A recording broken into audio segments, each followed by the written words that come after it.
C'était prévisible. Quand tu vois l'Espagne, ils ont une domination stérile. Ok, leur milieu de terrain, il surnage par rapport au milieu de terrain italien. Leur défense est cohérente. Mais les attaques, elles sont pas tranchantes. Les attaques, devant, ça bégaye. Le problème avec le Maroc, c'est quoi? C'est que le Maroc, c'est pas. Il faut pas dire qu'il n'y a pas de fond de jeu. Je suis pas d'accord. Le problème, c'est qu'il y a plusieurs fonds de jeu. Le problème, c'est ça. C'est que le Maroc, c'est une équipe, elle est épisodique dans un match. Un coup, ils vont jouer en possession. Un coup, ils vont jouer en long ballon. Mais chaque phase, ça dure un moment sur le match. Un coup, ils vont jouer que en chandelle. Un coup, ils vont essayer de jouer que sur les ailes. On dirait un film d'arts martiaux qui se passe dans l'espace, avec Harry Potter, avec Superman, un peu de magie, un film de comédie, un thriller. Il y a trop de genres. C'est pareil, le Maroc. C'est pas qu'il n'y a pas de fond de jeu, c'est qu'il y a trop de fond de jeu.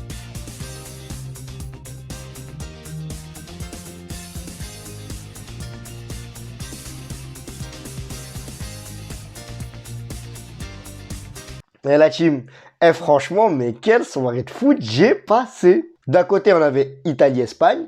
De l'autre côté, on avait Maroc-Guinée-Bissau. Je suis d'accord que Maroc-Guinée-Bissau, c'est pas un match très sexy. Mais moi, en tant que supporter marocain qui est en souffrance avec Vaïd, c'est une bouffée d'oxygène. Et vous savez, le Maroc et l'Espagne, c'est deux équipes qui sont à peu près le même scénario. Ils ont tous les deux coachs qui font polémique. D'un côté, on a Luis Enrique qui prend absolument pas les joueurs du Real. Il en a rien à battre. Après, c'est vrai, il y a des joueurs du Real qui sont blessés. Mais quand même, on a Lucas Vazquez, on a Nacho qui peuvent intervenir dans la rotation. Il les prend pas. Et de l'autre côté, on a Vaïd qui est en rap contenders avec les cadres du Maroc. Avec Hakim Ziyech et Mazraoui. Deux joueurs phares du Maroc.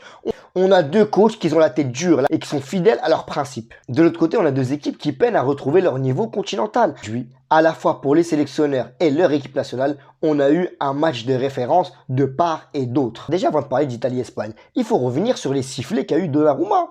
À quel moment t'es supporter italien et tu siffles ton goal? Le goal, c'est un joueur qui est pas interchangeable. Tu peux pas changer un goal en plein match, à part c'est une séance de penalty. Un goal, ça se change pas. Un goal, il a des automatismes avec sa défense. Tu changes pas un goal. Et ça, tu le sais en tant que supporter. Et quelle est la plus-value de siffler ton gardien? Il y en a même, ils ont fait des pancartes avec des sens interdits. Ils ont cru Donnarumma, c'était le Covid. Et c'est bien de supporter un club à fond. Moi-même, je suis supporter du Paris Saint-Germain. Moi-même, le Paris Saint-Germain, il influe sur mon humeur. Maintenant, il faut avoir un recul. On est dans un monde de foot où les joueurs, ce sont des mercenaires. Un joueur de foot, tu peux le monter, tu peux le câliner, tu peux le choyer. Il ira ailleurs tôt ou tard. C'est rare les joueurs qui font toute leur carrière dans un club. Il faut arrêter de se voiler la face. Il faut avoir un recul. C'est applicable pour Donnarumma, comme pour Mbappé pour les supporters du Paris Saint-Germain. Un joueur n'est pas plus important qu'un club. Quel est l'intérêt de le siffler? Et en plus, t'es italien. Et vous savez, on reproche beaucoup aux joueurs de saboter leur équipe nationale. Eh ben, il y a des supporters qui, pareil, ils sabotent leur équipe nationale. Et venez pas me dire que la Ligue des Nations, c'est une compétition qui est secondaire. Elle est secondaire à l'heure actuelle, oui.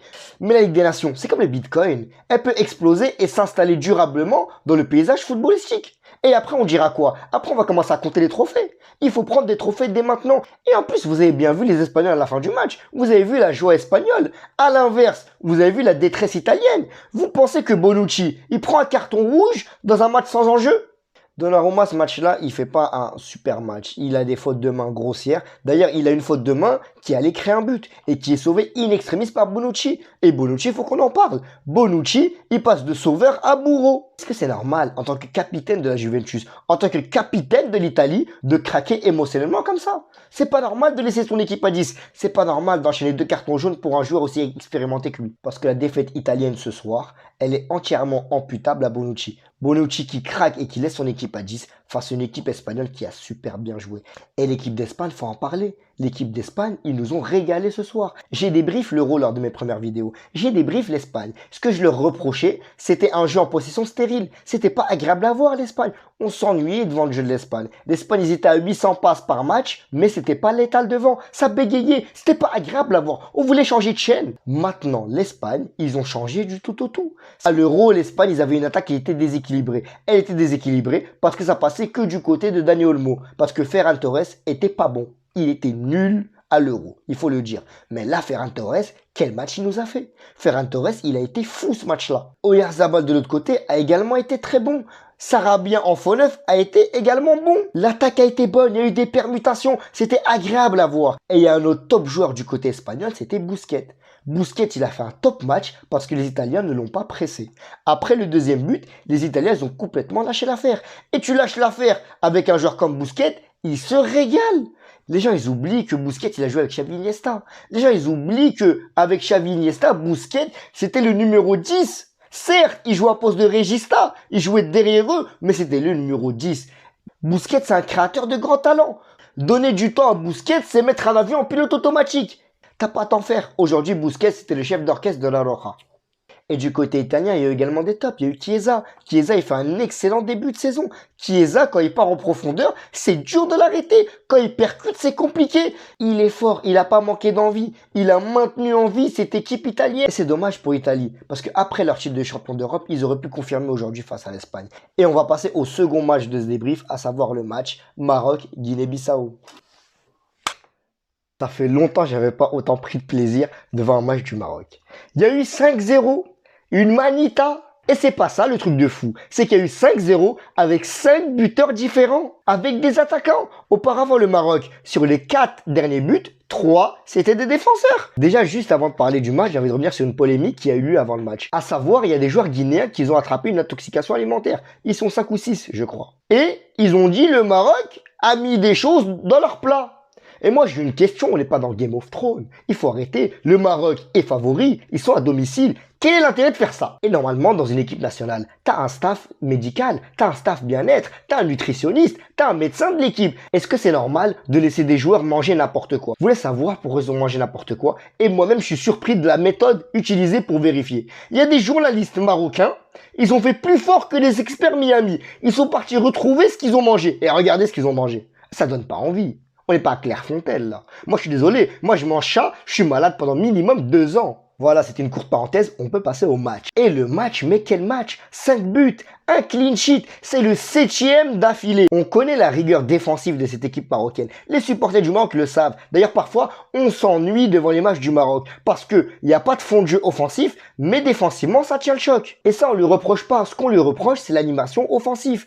À savoir, un style de jeu cohérent, un style de jeu pertinent. Ce qu'il y a eu dans ce match. Il y a eu un style de jeu pertinent, avec un 4-3-3 pertinent qui profitait d'une triplette, Maï, El Kaabi, et également un jeu axé sur les ailes, avec des latérales qui montaient en soutien des attaquants. Et c'était agréable à voir, ça allait de tous les côtés. C'était un peu comme l'Espagne, c'était un système qui était équilibré offensivement. Et sur les ailes et la prise en profondeur des côtés, les joueurs, ils ont fait un top match. Iliacher et Ryan Maï, c'est des cracks. C'est les jumeaux d'un foot de rue. C'est des cracks. Vous avez vu leur match? Ils sont insouciants. Ils sont insouciants. Ils ont moins d'une dizaine de matchs. Ils jouent comme des cadres de cette équipe. Dans leur prise en profondeur, dans leur dédoublement avec El Kaabi, l'attaque, elle était vraiment létale côté marocain ce soir. C'était agréable à voir jouer. Le match du Maroc, il était captivant. Et comme par hasard, le match du Maroc, il était captivant en même temps que celui de l'Espagne. J'ai cru que j'allais avoir un strabisme. Les deux équipes étaient en rouge. J'étais pas bien.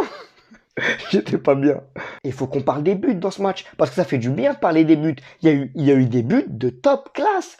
On a eu Hakimi. Quel but d'Hakimi. On a eu mention spéciale à l'enroulé d'Iliacher. Magnifique. On a eu le ciseau d'El Kaabi. Vous étiez prêts, vous, que El Kaabi mette un ciseau? Mais El Kaabi, il a mis un ciseau détente. On dirait qu'il était à la plage. Mais quel but d'El Kaabi. Ça, c'est un but qui peut être nominé Puskas. Et je suis doublement heureux de ce but-là, que ça envoie un message à En-Nesyri. En-Nesyri, parfois, je le trouvais nonchalant avec le Maroc. Je le trouvais en détente. Et ben maintenant, il sait qu'il a une concurrence et c'est une concurrence qui sera saine.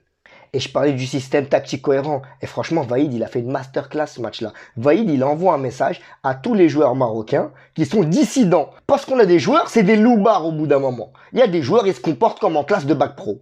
C'est des loupards. Et Vaïd, il leur a envoyé un message clair, net et précis. La sélection nationale, elle est avant les clubs, avant les égos. C'est un collectif ou rien. Et on a vu un collectif aujourd'hui. Aujourd'hui, sur le terrain, ça souriait, ça rigolait. C'était bonne ambiance. Et je le dis, oui. Pour ce match, je sais pas comment vont être les prochains. Peut-être qu'on va les perdre. Mais pour ce match, pour le visage que nous a montré le Maroc, ils sont en capacité de jouer sans Hakim Ziyech et Mazraoui.